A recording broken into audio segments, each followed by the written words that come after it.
Hello， 大家好，我是叮当狗，欢迎您回到我的狗窝哦。这期视频要带大家去河口湖，从各种角度观赏富士山。不过这次咱们玩点不太一样的，不是自由行了。因为做攻略的时候，我发现从东京去河口湖，不管是电车还是高速大巴，单程都要2个半小时以上。而且河口湖大景点之间，公共交通的移动时间至少半个小时起跳。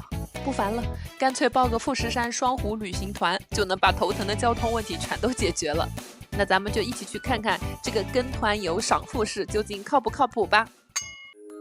我是在 Klook 上面订的团，当时2月中旬不算旺季，团费的话1天1个人是不到60美金，折合日元大概8500左右。出发前1天，客服会发邮件告知导游的联系方式，以及从东京站如何步行到集合点的带图的指示等等。一早搭电车到东京站之后，我们就按照邮件里的指示走，集合地点还挺容易找的。出了站发现，原来在东京站对面新丸之内大厦转角这个地方，在马路对面就能看到有许多大巴停在那里，看起来很多旅行团都是在这里集合的。那个人头攒动，各式导游小旗翻飞，要错过也难啊。早上7点45分在东京站附近集合，导游已经提前给所有人都安排好位置了，要求是1整天都不能换位置，这样方便管理。因为第一段去河口湖的车程在2个小时左右，而且中途不停车，导游会给大家在新丸之内大厦里面用洗手间的时间。全员上车之后，8点20左右我们就正式发车啦。我报的是中英双语的团，当天大巴是全车坐满的状态，80%都是欧美团友。导游惠子自我介绍是福建人，从小去新加坡读书，大学在日本念的，中英日语说的都很溜。过程中所有的介绍都会用中文和英文各说一遍，像我这样带不会外语的母上大人参团的就非常方便了，让他也能听导游的介绍，深入了解各个景点和日本的文化。最关键的是，省得我一路给他做人形翻译机了。说实话，刚见导游的时候，感觉他看上去好凶的样子，不笑的时候那个气场特别像非常严厉的班主任。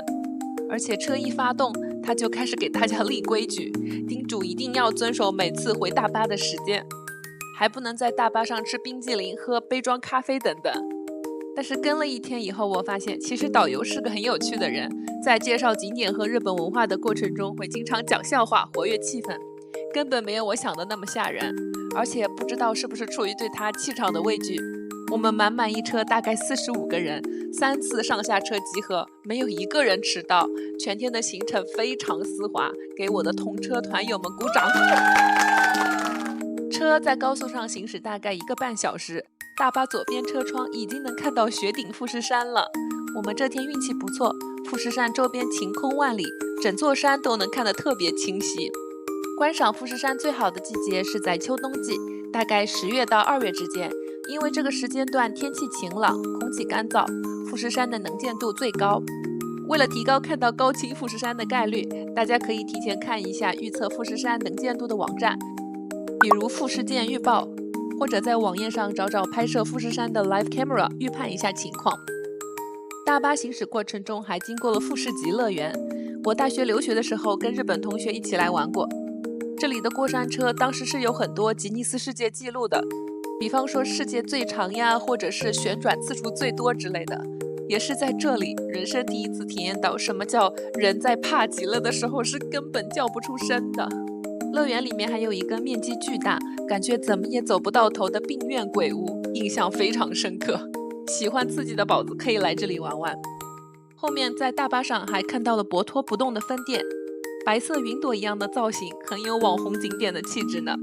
博托是山梨县的一种特色面食，咱们一会儿吃午饭的时候再细说。说到山梨县，富士山的山体横跨了日本的山梨和静冈2个县，而这次跟团游去的4个景点都在山梨县范围内。山梨这个名字本身就点出了这个县的2大特色，一个山字说明四周高山众多，除了大名鼎鼎的富士山，还有南阿尔卑斯山、八岳山、奥氏富山脉等等。而南阿尔卑斯山的北岳是仅次于富士山的日本第2高峰，一个县把第1、第2高峰都占了，你说当不当得一个山字？另一个梨字说明这里是日本重要的水果产地。不过山梨县最有名的不是梨子，而是葡萄、桃子、李子，产量在日本全国数一数二。这天我们跟团游的第一站是河口湖。河口湖是富士五湖中第二大的，但名气却是最小的一个。所谓的富士五湖是由富士山的喷发而形成的5个堰塞湖，这5个湖泊全都位于富士山靠山梨县一侧的山路。下午还有一个景点要去的是富士五湖中的山中湖，一路山水晴空相伴。10点15分，大巴把我们送到了第一个景点，位于河口湖北岸的大石公园。导游给安排的自由活动时间是40分钟。大石公园应该是公认的富士山绝佳观赏点了。冬天是大石公园最朴素的季节，岸边没有鲜花，蓝天中没有一朵云，拂去所有的点缀，富士山美得纯粹又壮丽。被风吹皱的河口湖，托起坠入河水里的阳光，湖面上跳跃的光点，好像无数迷弟迷妹，雀跃昂扬地为他们的富士女神欢呼。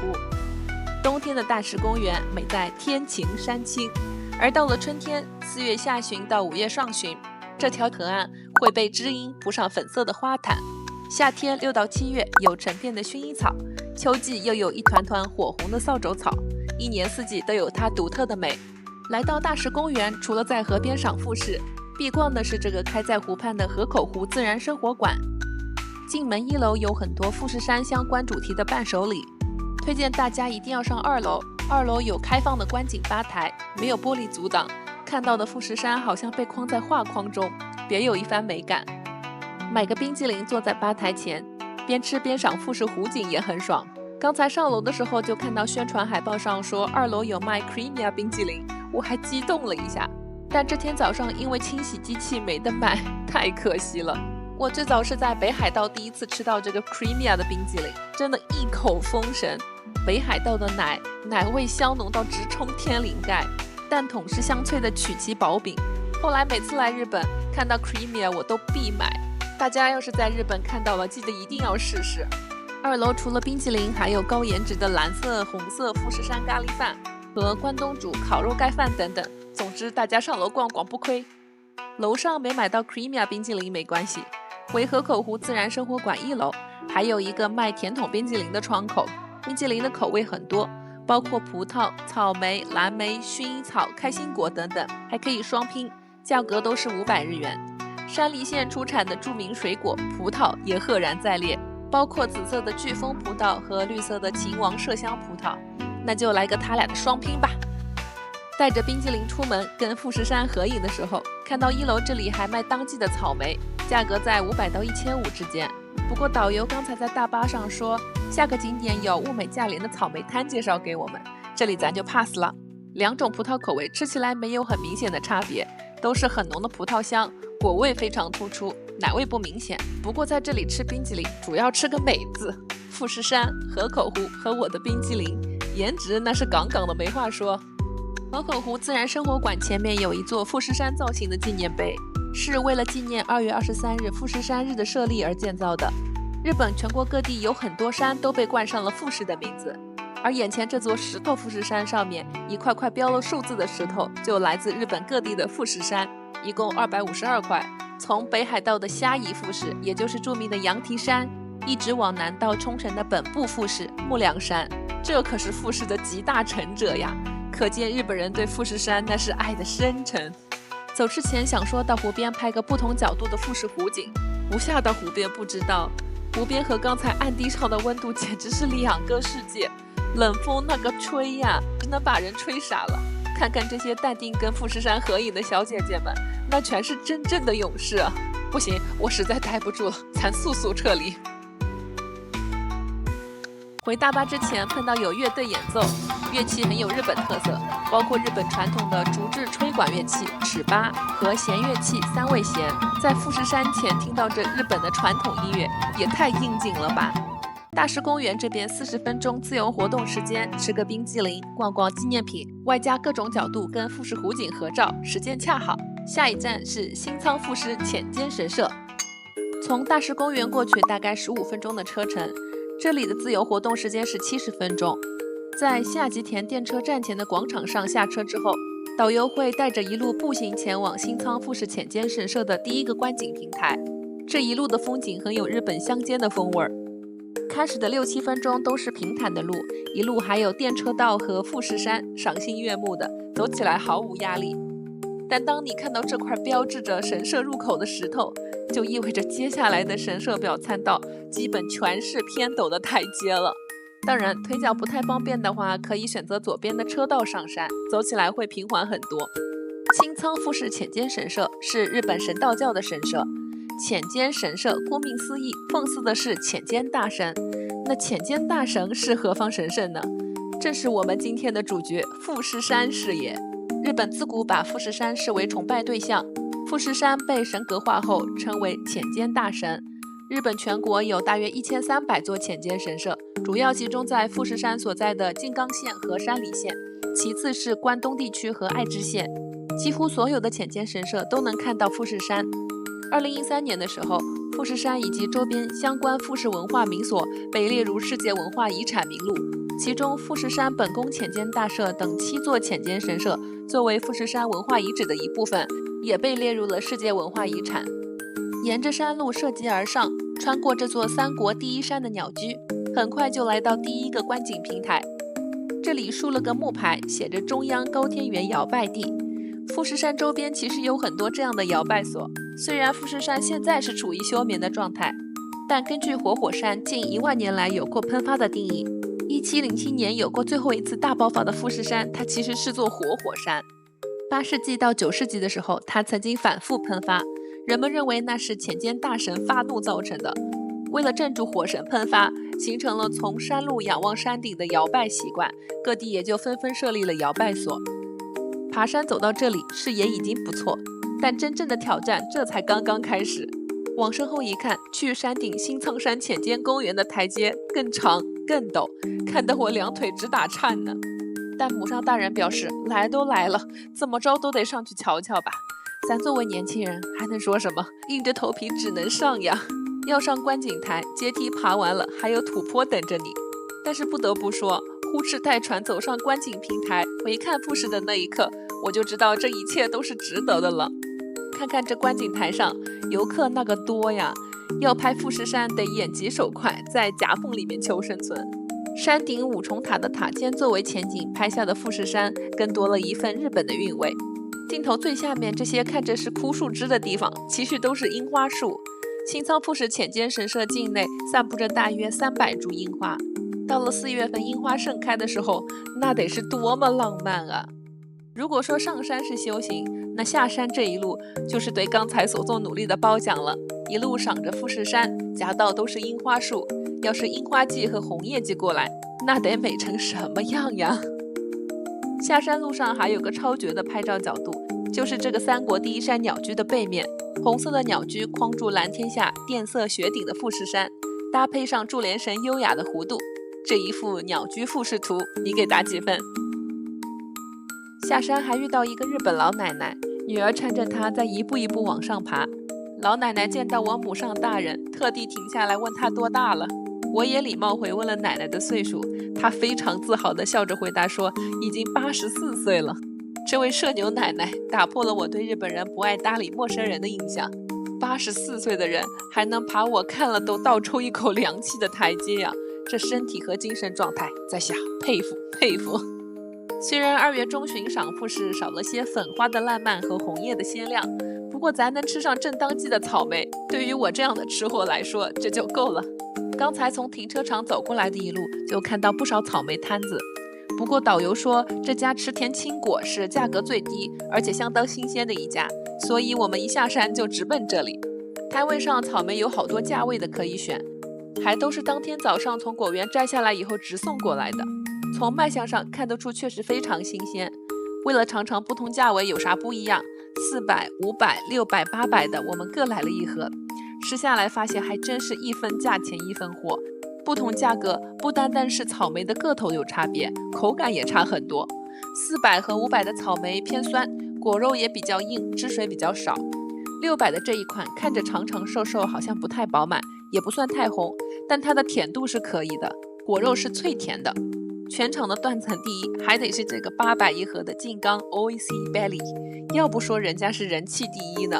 当得起店家连用3个 very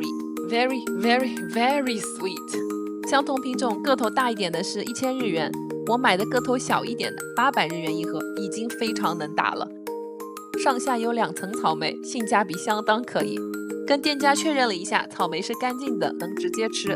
这草莓一路在袋子里散发着超诱人的甜甜的果香，一上大巴我就迫不及待地开炫了。看这一颗好草莓，从外表红到心里，一口下去全是香甜的草莓汁，而且果肉是那种软糯糯的口感，是我这10几天在日本吃到的最好吃的草莓，甚至比超市里1500日元价位的更亮。大家要是草莓季来的话，认准池田青果的静冈 OEC Belly 绝对别错过。离开新仓富士浅间神社之前，给大家一个 tip， 若非紧急情况，不要用山上的洗手间。里面我是没进去，但那个味儿啊，隔着3米我已经承受不住了。可以下山回到下吉田车站用洗手间，设施虽然不是很新，但至少没有异味。这个小小的车站候车室设计有点昭和的味道，一查发现原来是09年翻新的时候仿照了战后时期的名古屋站的设计。刚要进下吉田车站的时候，碰巧遇到了富士吉田市每天12点准时响起的防灾广播音乐，歌曲是富士吉田市民歌。每天定时播放无线广播音乐是日本的一种设备检查手段，主要目的是为了确保在灾害发生的时候广播能正常运作。各地使用的歌曲不同，很多地方的防灾音乐是在傍晚时候播放的，也起到了督促青少年回家的作用。这种广播音乐在我这里有很厚的滤镜，总觉得悠扬的音乐让周围的一切看起来都格外的闲适。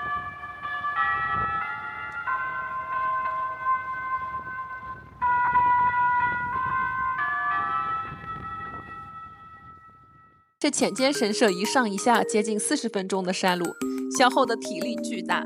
下一站去人野八海，我可得甩开膀子好好吃一顿补充体力。从浅间神社开车20分钟来到的这个景点，位于人野村里面。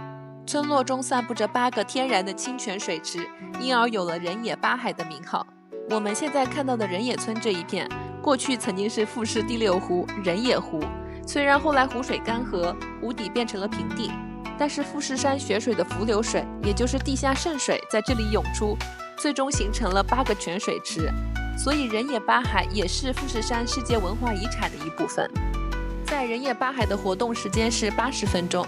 导游带我们进村的一路，我就发现这里的商业化程度挺高的，整座村子到处都是餐厅、点心、纪念品店，买吃喝比较方便，所以很多旅行团都会安排在人野八海这里用餐。之前2个景点导游推荐的东西和给的建议都很靠谱，所以下巴士之后，我们就直接跟着进了他推荐的池本茶屋吃午饭。这家出名的是面类，包括乌冬面和 soba 荞麦面。做面条的粉是用石臼新鲜研磨的，水用的就是当地清澈的泉水。作为景区的餐厅，他家菜品种类还挺多，从面类到饮料、酒水、咖啡，居然还有刨冰。刚才大巴上导游推荐大家一定要尝尝这里的特色山女鱼亚麻妹，1000日元。外加刚坐下，我就看到隔板上贴着山梨县的特色面食红托博托2000日元。价格嘛，相对外面肯定是贵的，毕竟在景区里面。但咱有4字自我催眠大法，来都来了，心一横，2样都给点上了。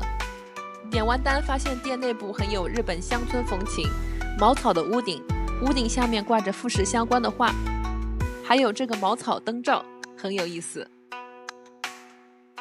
等餐的时候可以自助泡个日本绿茶，店里提供的水是人野的泉水，冷热都有。自己拿上茶碗，加个茶包，冬天热水泡茶，喝着很暖和。可能是游客多，忙不太过来吧。从进店到上菜，我等了有20分钟，让本不宽裕的吃饭时间雪上加霜。先上的是盐烤山女鱼，夹起一块鱼肉就能看到热气蒸腾上来，应该是现烤出来的。鱼肉里面没有调味，只有鱼皮上撒了盐，咸淡适中。鱼肉吃起来毫不夸张地说，真的是鲜的眉毛要掉下来，没有一点鱼腥或者土腥味。鱼肉的质地非常细嫩，肉里没有什么油脂，就是单纯的那种鲜嫩，唯一就是鱼肉里面有些小刺，吃起来要小心。人野八海这里的山女鱼美味是有它的环境优势的，因为山女鱼在富士山地下渗透水里面长大，雪山水经过渗透之后被过滤得非常清澈，而且还富含矿物质，外加温度常年恒定在比较低的12、13度左右，让山女鱼生长缓慢，自然肉质就更加鲜美紧实。这个盐烤山女鱼非常推荐。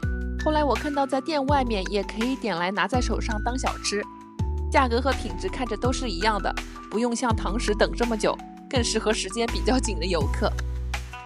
下一个博托，上来是一大铁锅热气腾腾的面，完全够食量小一点的2个女生分了。一整锅的博托里面配菜相当丰富，除此之外还附了2个照烧鸡块，不过鸡肉偏硬，没有啥汁水，比较一般了。博托的汤是浓浓的味增味，以我的口味来说太咸了一点。这碗面里面最特别的是它的面条，很像厚厚宽宽的乌冬面，软软的口感，没有什么嚼劲，但是很挂汤汁。里面的配菜有洗面鸡、蟹尾菇、南梅沟、华子菇、猪肉片、胡萝卜、maitake 五茸菇、牛蒡、南瓜、白菜、大葱等等。在日本旅游不太吃得到蔬菜，这一锅博托直接把我前几天欠的蔬菜量全都补足了。博托的做法说简单点，就是把面粉加水揉制后切成短粗的面条，跟南瓜等等蔬菜一起用味增汤炖煮成一碗面条汤，是山梨县知名的乡土料理。山梨县这里因为气候和土地种类的限制，很难种植稻米，相比之下小麦的种植更普遍。过去在山梨县还流传着不会做好托就不能嫁出门的说法，可见这碗面条汤的地位了吧。我吃下来倒没有觉得味道有多惊艳，但既然是山梨县的名产，富士山周围又有超多活脱的店，有机会的话尝一下也不错。人野八海这家池本茶屋，食物分量可以，但人多的话要等很久，店里面只收现金。如果不是太饿的话，选择在店外面买个我强推的盐烤山女鱼就好了。紧赶慢赶吃完午饭，出来一看只剩20分钟就要集合了。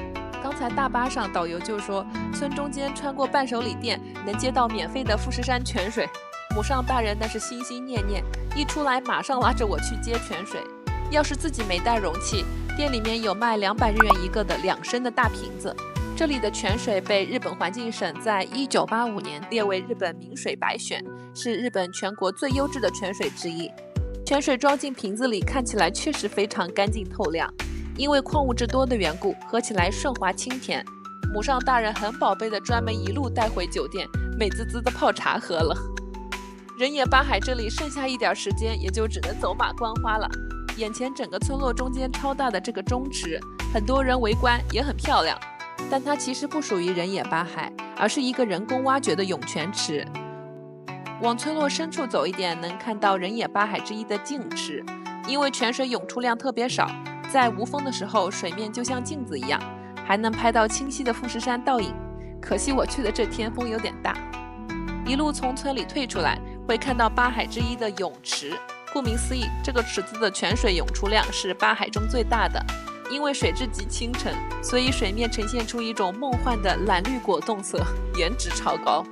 离开之前还有一样当地的特产必须尝一下，就是这个草饼yomogi mochi。导游说的没错，人野八海出口这里渡边10品的草饼价格是全村最便宜的。